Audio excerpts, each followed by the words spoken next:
자, 우리 성도 여러분, 산소 같은 여자. 그러면 누가 생각이 나십니까? 바로 답이 나오십니다. 네, 맞습니다. 영화배우 이영애 씨가 아마 바로 생각이 나실 것입니다.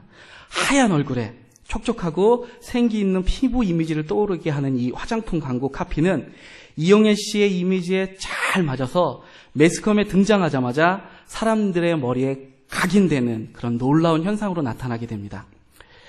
이것은 곧 화장품 회사의 놀라운 매출 상승으로 이어져서 그 회사가 돈을 아주 많이 벌었다고 합니다. 그래서 지금 우리 성도님들도 산소 같은 여자 하면은 이영애 씨가 바로 머리에 딴 하고 이렇게 떠오르는 것입니다. 그런데 만약에 광고에 출연한 사람이 이영애 씨가 아니고 이 거무잡잡하고 티티한 제가 딱 나왔다. 그러면 여러분들은 어떻게 하시겠습니까? 아마 리모컨을 딱 들고 전원 오프 딱 눌러서 아마 끄지 않을까 그런 생각이 듭니다. 그렇습니다. 아무리 좋은 광고도 카피도 모델을 누구로 쓰느냐에 따라 공감이 가기도 하고 가지 않기도 할 것입니다. 우리 세대가 모두 공감하는 산소 같은 여자 이영애 씨.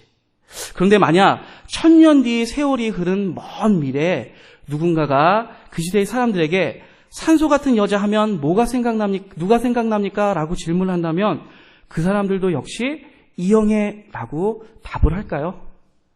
아마 그렇지 않을 것 같습니다.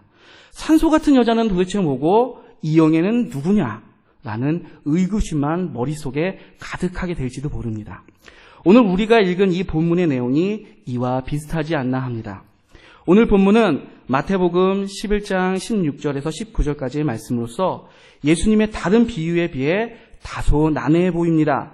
탕자 비유라든지 부자와 나사로와 같은 비유들은 한 번 접하면 잘 잊혀지지 않을 정도로 현대에 사는 우리에게 쉽게 이해할 수 있는 내용으로 되어 있지만 오늘 본문의 비유는 예수님께서 세례 요한의 이야기를 하시다가 갑자기 꺼내신 이야기처럼 보여지는 데다 그 내용도 다른 비유들에 비해 우리가 쉽게 이해하기 어렵기 때문입니다.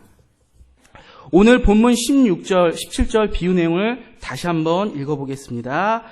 이 세대를 시작. 이 세대를 무엇으로 비유할까? 비유하건대 아이들이 장터에 앉아 제 동물을 불러 이르되 우리가 너희를 향하여 피리를 불어도 너희가 춤추지 않고 우리가 슬피 울어도 너희가 가슴을 치지 아니하였다 함과 같도다. 예수님은 이 이야기를 제자들에게 하셨지만 현대를 사는 우리에게 이 이야기의 내용이 바로 이해가 되지 않습니다. 아이들이 장터에 있을 수 있다는 것 자체는 이해가 되는데 그 뒤의 내용이 무엇을 말하는지 언뜻 이해가 되질 않습니다. 자세히 읽어봐도 한쪽 편 아이들이 제 동무에게 피리를 부는데 왜 춤을 추지 않냐? 또 우리가 울었는데 너희는 왜 가슴을 치지 않냐? 하고 마치 탓하는 것처럼 보이고 시비 거는 것처럼 보여도 도무지 이 이야기가 무슨 이야기인지 이해가 쉽게 가지 않습니다. 게다가 이러한 이야기가 이 세대를 비유하는 내용이라는 예수님의 말씀은 우리를 더욱더 혼란스럽게 합니다. 그렇다면 왜 예수님은 이렇게 어려운 내용을 비유로 삼아서 오늘 제자들에게 이야기하고 계신 걸까요? 이 질문에 대한 해답은 의외로 쉽게 찾을 수 있습니다. 그것은 바로 문화적 차이로 인한 낯설음 때문입니다.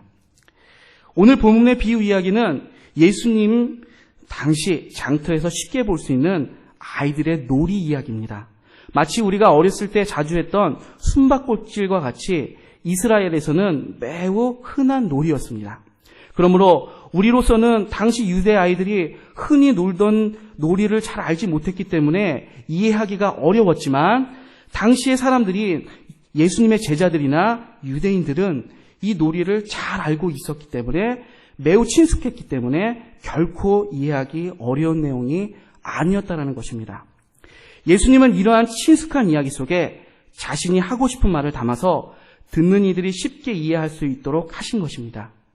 마치 우리에게 숨바꼭질을 비유로 들어 이야기하면 누구든지 친숙하게 내용을 받아들일 수 있는 것처럼 말입니다. 그러므로 오늘 본문의 비유 내용을 잘 이해하기 위해서 먼저 우리는 예수님의 말씀하신 장터놀이란 과연 어떤 놀이인가? 이것에 대해서 먼저 살펴볼 필요가 있습니다. 우선 많은 신학자들은 오늘 본문의 이 장터놀이가 결혼식 놀이와 장례식 놀이라고 이야기합니다.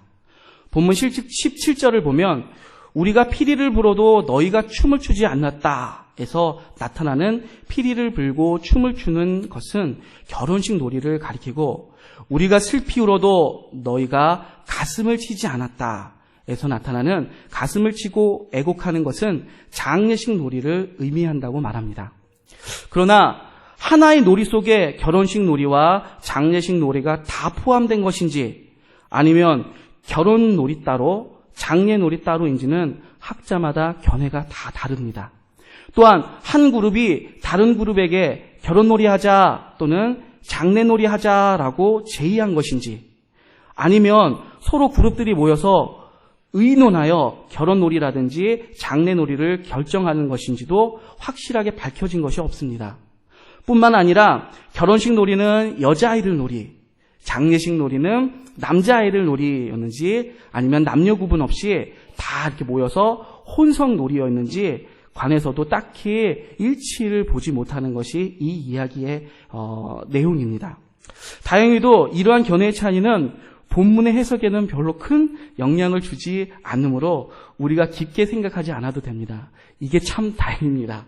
자, 단지 우리가 알아야 할 것은 장터놀이는 어른들의 결혼식과 장례식을 본따서 만든 놀이이며, 아이들끼리 모여서 신랑 신부 피리 부는 사람을 나누어서 결혼식 놀이를 했으며, 죽은 곤충 같은 것을 갖다 놓고 어떤 아이들은 장송곡을 부르고 어떤 아이들은 가슴을 치며 통곡하는 역할을 나눠서 하면서 장례식 놀이를 했을 거라는 것이 그냥 짐작으로 가는 또 많은 학자들의 견해입니다. 어쨌든 예수님은 당시 장터에서 쉽게 볼 수 있는 아이들의 놀이에서 본문의 비유를 끌어내셨습니다. 그리고 그 비유에 자신이 하고 싶은 말씀을 일상생활과 관련시킴으로써 듣는 자들이 쉽게 이해할 수 있도록 하셨습니다. 이러한 방법은 듣는 사람의 입장에서 보면 자신의 삶의 현장과 매우 밀접한 관계가 있었기 때문에 예수님의 교훈을 전혀 생소하게 느끼지 않게 되는 매우 큰 장점이 있었습니다. 물론 듣는 사람 모두 그 비유의 내면적인 의미까지 이해했다는 일단 다른 문제이고, 우선 쉽게 알아듣고 기억할 수 있도록 예수님이 말씀하신 것만은 분명합니다. 그러므로 듣는 청중이 쉽게 이해할 수 있도록 배려하는 가르침, 곧 그거는 예수님의 가르침의 방법이라고 이야기할 수 있습니다. 예수님은 장터에서 한 그룹의 아이들이 결혼놀이를 하자 혹은 장례놀이를 하자고 할 때 다른 그룹의 아이들이 이 놀이의 제안에 항상 응하는 것이 아니라 거부할 때도 있다라는 것을 포착하십니다. 우리도 너희를 향하여 피리를 불어도 우리가 너희를 향하여 피리를 불어도 너희가 춤을 추지 않고 우리가 슬피 울어도 너희가 가슴을 치지 아니하였다. 이 17절 말씀은 놀이를 거부하는 아이들을 보면서 놀이를 제의한 아이들의 탄식을 표현한 것입니다. 서로 자기들 마음대로 놀려오는 고집을 가진 아이들, 그들이 함께 하나의 놀이를 할 수 없을 뿐만 아니라 누군가가 어떤 놀이를 하자고 제의해도 따를 생각이 전혀 없었던 것입니다. 이렇게 놀자, 저렇게 놀자 하고 말하는 이 편 아이들에게 안 놀아 하고 거부하는 저편 아이들 모습 속에서 예수님은 세례 요한과 자신에 대한 이 세대의 반응을 보신 것입니다. 세례 요한은 메시아가 오시기 전에 회개하라고 외치면서 자신의 회개 메시지에 걸맞게 먹지도 않고 마시지도 아니하는 금욕적인 생활을 하였습니다. 이러한 요한의 모습은 아이들의 장례식 놀이와 비슷한 것이었습니다. 그러나 본문 18절을 보면 이러한 요한을 이 세대는 귀신 들렸다고 조롱하며 그의 메시지를 거부했던 것입니다. 반면 예수님은 병든 자들을 치료하는 의원으로서 죄인들을 회개케 하시고 구원하시는 분으로서 당시 유대인들이 사람 취급도 하지 않던 세리나 문둥병자와 같은 이들과 친구가 되셔서 세례 요한과는 반대로 그들과 같이 식사도 하시고 포도주도 마셨던 것입니다. 이런 예수님의 모습을 보고 19절 상반절에서 보면 이 세대는 탐식가와 술주정뱅이로 비난하고 조롱하며 역시 예수님의 복음을 받아들이지 않았다는 것입니다. 요한의 애통하는 회개와 예수님의 구원 사역에 대한 냉담한 반응을 보이는 당시 사람들, 즉 이 세대를 향하여 예수님은 지혜는 그 행한 일로 인하여 옳다함을 얻느니라 라고 오늘 보면 맨 마지막에 의미심장한 말씀을 던지십니다.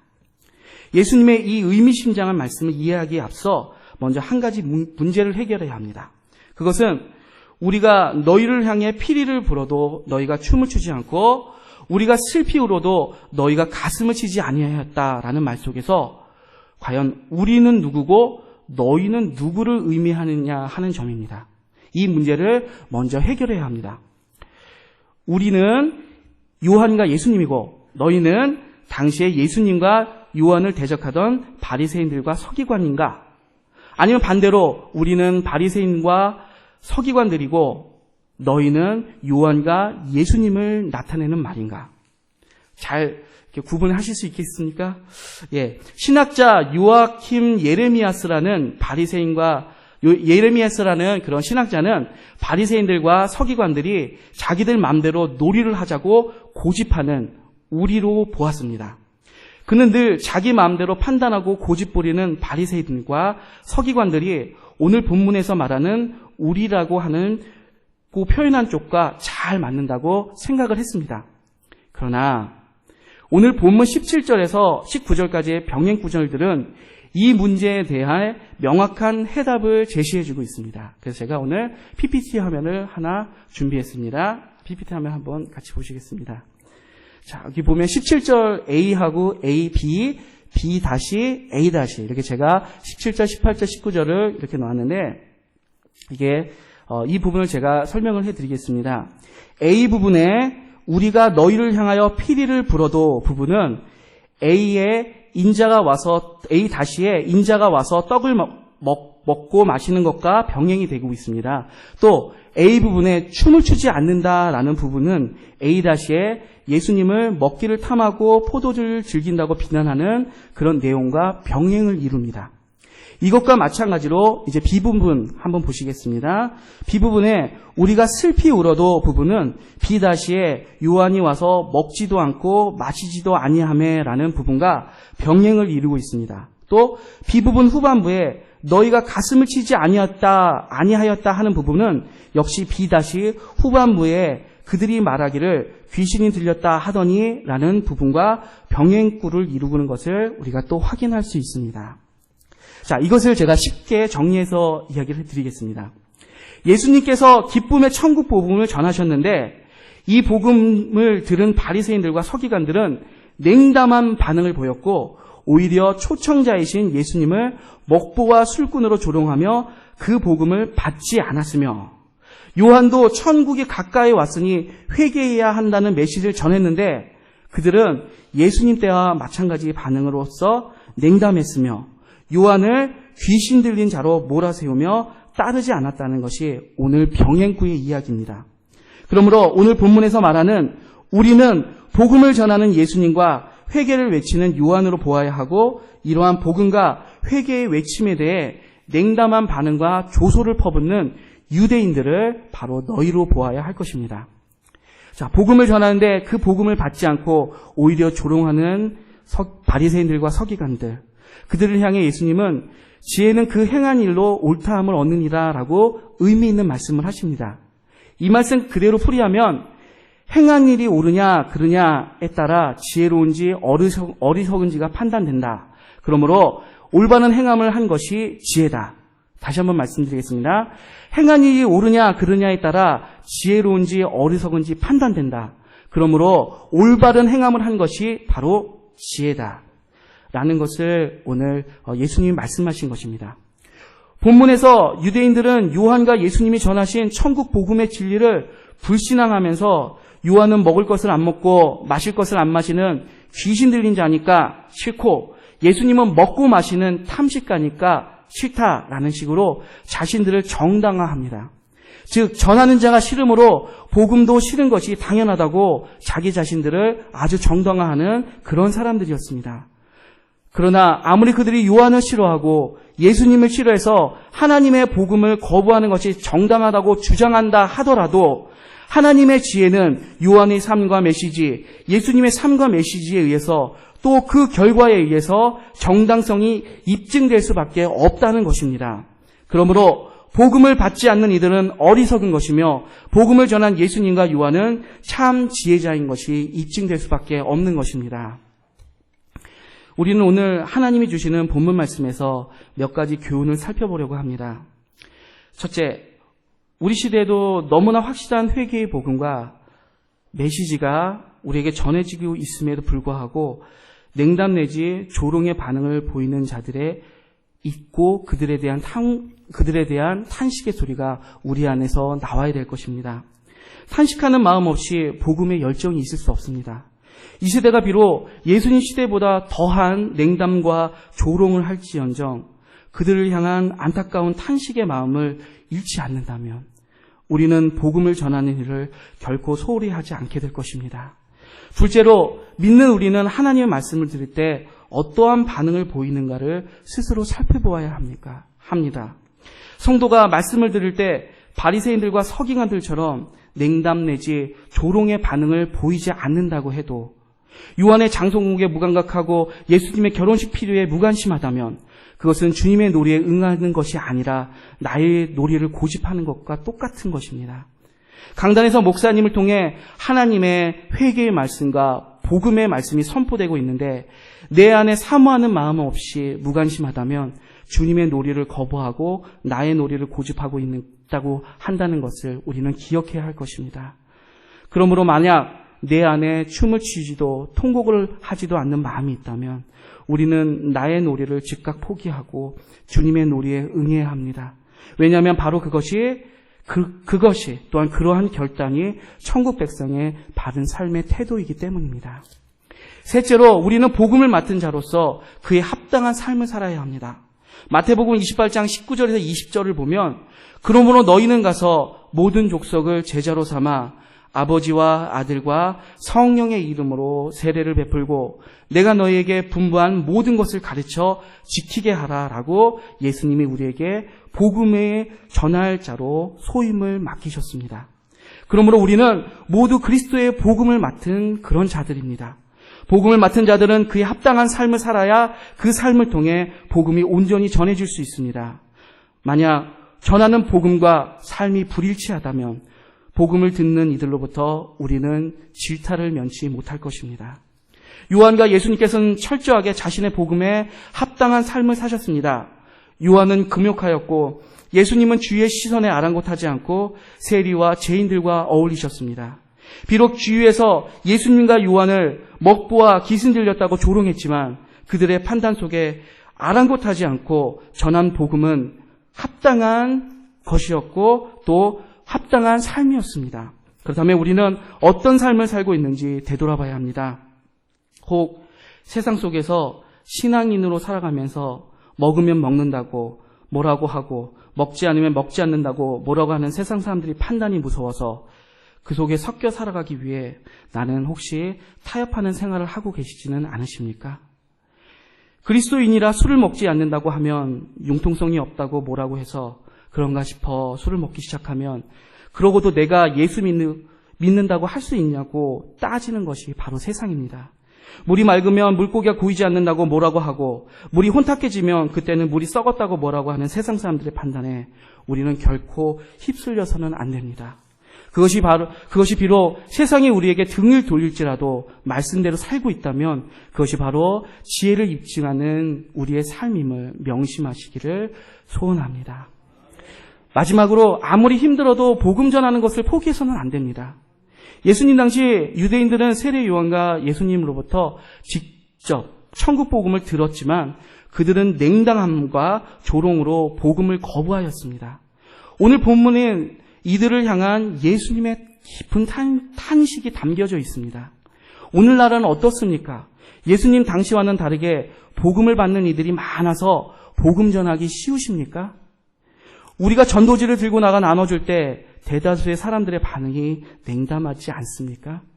그나마 냉담하면 다행이고 무서운 눈으로 쳐다보며 욕을 하거나 너나 잘 믿어라 라고 조롱을 당하는 경우도 있지 않으십니까?